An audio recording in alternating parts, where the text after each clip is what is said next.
صوابع الجلاش هنعملها النهارده بطريقه سهله جميله جدا. زي ما انتم شايفين لونها موحد، لونها ذهبي رائع.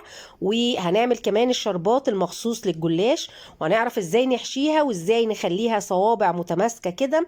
وكمان هنعملها صيامي عشان الناس الصايمه، يعني هعملها نباتيه. يلا بينا على الوصفه. مساء الفل والورد والياسمين عليكم، واهلا بيكم في قناه بيتو تشانل. معاكم داليا. هنعمل اول حاجه هنبتدي نعملها الشربات، لاني محتاجه ان هو يكون بارد. بعد ما يتعمل اخليه يبرد خالص. معايا كوبايه سكر وعليها كوبايه الا ربع ميه، ومعايا نص ليمونه قطعتها طرنشات كده واحطها زي ما هي، ومش هقلب خالص، واروح بيه على البوتاجاز على طول. حطيته على البوتاجاز، هسيبه على نار متوسطه، وهنرجع له تاني نشوف هنعمل ايه. بعد كده هو هنروح بقى نشوف لفة الجلاش. لفة الجلاش بجيبها من عند الكنفاني بتاع الكنافة او القطايف، او ممكن تجيبيها من اي سوبر ماركت. بس اهم حاجة ما تكونش متفرزة، يعني تكون تسيبيها بدرجة حرارة المطبخ، تكون طرية كده عشان تقدري تتعاملي معاها ما تتكسرش منك. تمام، معايا كده لفة الجلاش شايفين. تمام، الورق حلو خالص. هنبتدي بقى ناخد ورقة ورقة ونشوف هنجهزها ازاي ونعملها ازاي صوابع متماسكة، ونظبط الحشوة بتاعتها. وواحدة واحدة كده معايا. الفيديو سهل وبسيط. رحت كده شفت الشربات بتاعي او الشيرة كده. في المرحلة دي ممكن اقلب لان السكر داب وهو غلى خلاص. هقلب كده وهديله بس ايه 5 دقايق، وبعد كده اطفي عليه. تعالوا بقى نشوف الحشوة بتاعتنا. عبارة عن جوز هند وشوية سوداني، انا مكسراهم بالمدق بتاع البفتيك، يعني مش طحناهم قوي، مخلياهم مجروشين كده. تمام. معايا كمان الشيرة بتاعتي خلاص خلصت اهي، وبقت زي الفل. طبعا هسيبها تبرد، بس هاخد منها جزء منها على الحشوة. تمام، هاخد منها حوالي معلقتين بس، بمقام معلقتين على الحشو. طبعا هي لسه هتبرد وهتلاقوها تقلت وبقت عامله زي العسل الابيض. تمام. هقلب بقى كده الحشوه بتاعتي. ليه بحط المعلقتين دول وما بحطش السكر؟ انا محتاجه ان الحشوه تكون متماسكه شويه، فالمعلقتين دول لو عاوزه تزودي عن كده تسكريها عن كده اوكي. انا ما بنحبش الحاجه مسكره قوي، فانا مخليه الدنيا في المعقول. فلو عاوزه تسكريها عن كده تقلي شويه، بس مش لدرجه تبقى عجينه يعني. على اساس ان المعلقتين السيرب دي بتمسك الحشوه، ما تخليهاش ايه بعد ما تستوي، ما تخليهاش تتفرط من الصباع بتاع الجلاش. تمام. مع دخولها النار هتلاقيها تماسكت. المهم هنبتدي بقى نجيب شويه سمنه. انا مسيحه شويه سمنه. السمنه طبعا دي سمن نباتي، عشان انا بعمل الوصفه النهارده للنباتيين او للصايمين. طبعا حابه تعمليها بزبده، حابه تعمليها بسمنه بقري، سمنه جاموسي، بلدي، براحتك اللي انت عاوزاه. المهم بجيب بقى ورقه الجلاش كده، وابتدي بقى بالسمنه كده، وبقى ايه بوزع يا دوب حاجه بسيطه، يعني عاوزه ايه يا دوب حاجه كده بالفرشه، عشان هبتدي اقفل الورقه نصين على بعضيها. تمام، زي ما انتم شايفين كده. ممكن اعملها نصين وممكن اعملها ربع، يعني اقطع بس، يعني الم كده عليها ربع واقوم حشو. بصوا انا بظبطها لان هي ايه اتحرفت مني. المهم فبعمل كده، وبجيب برضو كده الفرشة على خفيف خالص. في ناس بتعملها من غير ما تدهنها خالص، بس انا بحب ادهنها، بتدي توريقه للجلاش. يعني التوريقه بتبقى حلوه، ما بتبقاش مقفوله كده ومكتومه. ببتدي بقى اخد كده الحشوه بتاعتي واوزعها على طول ورقه الجلاش زي ما انتم شايفين كده، وابتدي الم الورقه، وابتدي الف بقى بيها صباع، وبلف وانا بايه بلف بتحكم، يعني بحكم قوي الصباع. تمام. هعمل واحد تاني قدامكم برضو عشان تشوفوا الدنيا فيها ايه. الموضوع سهل جدا. طبعا الرخامه نظيفه عشان اي بواقي وقعت مني من الحشوه برجعها تاني واستخدمها. المهم ببتدي بقى كده انزل كده برضو شويه ماده دهنيه، وهقوم ضمه الورقتين كده على بعض، طرفين على بعض.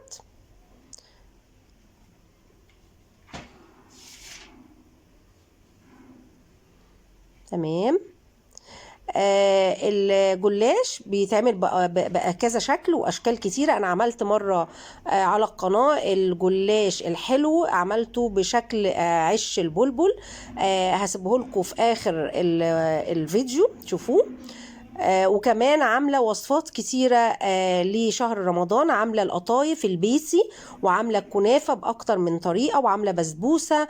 عاملين حاجات كتير جدا. فهسيب لكم ملف كامل في كل الفيديوهات او كل الوصفات بتاعه شهر رمضان، وهسيب لكم برده ملف كامل في كل الوصفات الصيامي في اخر الوصف. اوكي، اديني كمان هعمل واحده كمان اهو عشان برضو اللي ايه مش عارف يركز معايا. اوكي، الجلاش انا بطلعه اوردرات وبطلعه بالحشوه دي زي ما انتم شايفين. طبعا ممكن يتحشى حشوات تانية، بس انا بوريكم الطريقه اللي انا بعملها.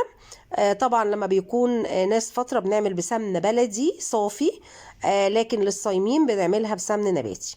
تمام، انا كده اهو وريتكم كذا واحده. هكمل انا بقى بقيه الكميه، وطبعا انا برصها في صينيه او في صاج مدهون برضو ماده دهنيه، وبرصها صوابع جنب بعضيها، ما بقاش في فرق بينها وبين الصباع التاني.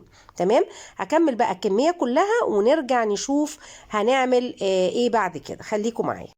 حابة بس أفكركم بجروب البيع على الفيسبوك اسمه بيتو للشوكولاتة والحلويات بالعربي، هتلاقوه على الفيسبوك في كل منتجاتي.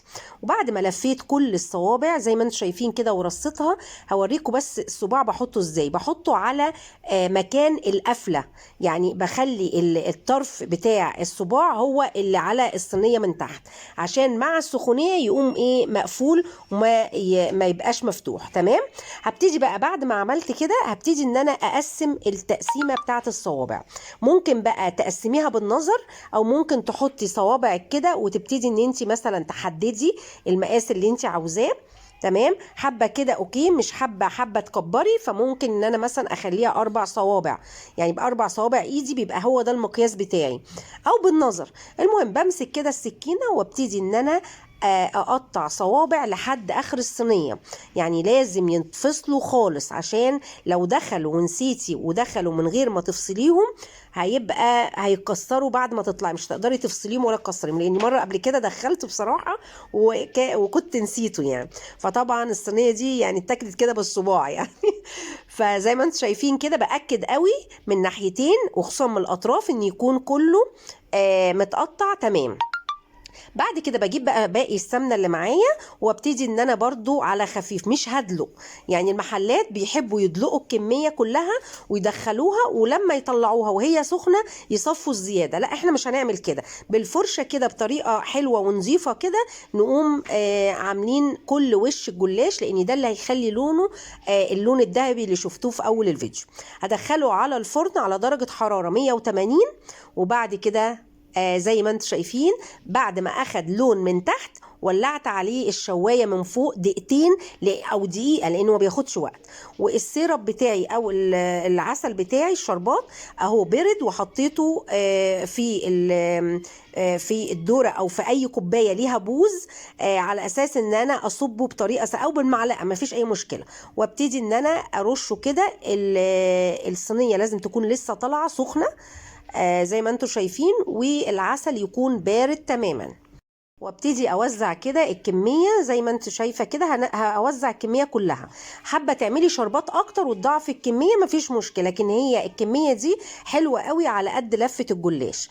بتبقى سكرها معقول، ما هياش مسكره قوي، يعني ممكن تقدري تاكلي صباع واتنين وتلاته مش هتحسي ان انت السكر بتاعها زياده.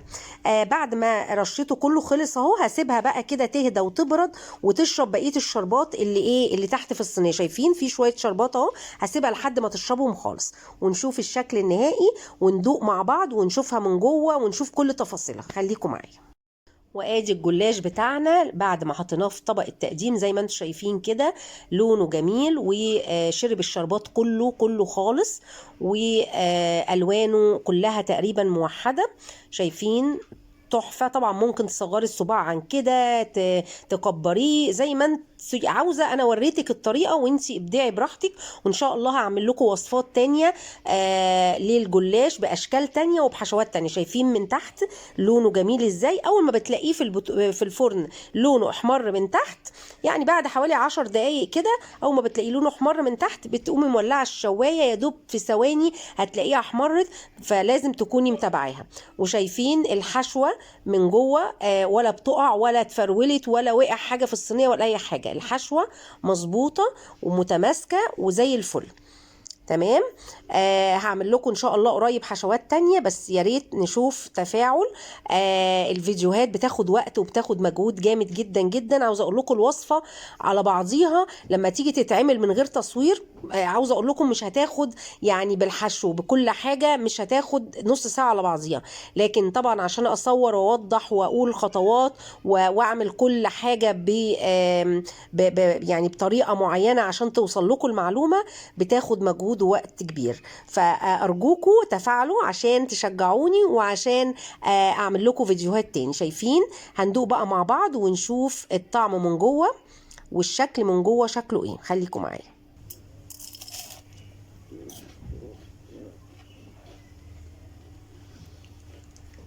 سمعتوا القرمشه؟ هاشش ومقرمش وطعمه تحفه، مظبوط جدا بالنسبه للي بيحبوا سكر هادي. عاوزه تقلي السكر زودي السيرب او الشيره اللي احنا حطيناها في الحشوه شويه، وممكن تزودي العسل او الشربات اللي عملناه زودي الكميه، بس هو العسل بتاعه بيبقى وسط زي ما احنا عملناه كده. الكنافه بيبقى ليها عسل لوحده، البسبوسه ليها عسل، المقليات ليها عسل، فبيبقى فيه دايما عسل تقيل، بيبقى السكر ضعف او بزياده عن الميه، وفي عسل مظبوط لما بيبقى السكر قد الميه، وده العسل الوسط اللي احنا قلنا عليه في اول الفيديو. اتمنى الوصفه تكون عجبتكم وتجربوها، وكل سنه وانتم طيبين، رمضان كريم.